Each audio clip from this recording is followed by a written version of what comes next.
Allah gör nə qədər mehribandır, deyir, əlini biri qaldırsa məndən istəməyə həya eləyirəm, utanıram əli boş qaytarmağa, utanıram. Axı mənim bəndən öz hörmətini saxlayıb bu əlini heç kəsin qabağında gedib açmayıb. Necə ola bilər ki, heç kəsin qabağında əl açmayan bəndən mənim qabağımda əl açsın, mən ona əli boş qaytarım. Duanın ədəblərindən biri də budur ki, hər şeydən və hər kəsdən ümidini kəsib Allaha yönələsən. Heç nəyə arxalanmayasan Allahdan başqa.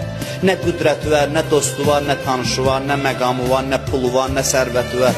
Hər şeydən ümidsiz olasan. Həzrəti Yusifi quyuya atanda qardaşları Həzrəti Yusifin dodağında təbəssüm görürlər. Görürlər Yusif gülür.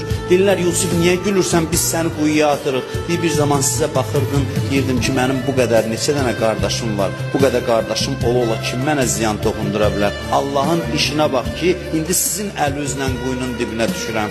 Allahdan başqa heç kəsə insan gərək söykənməsin, arxalanmasın.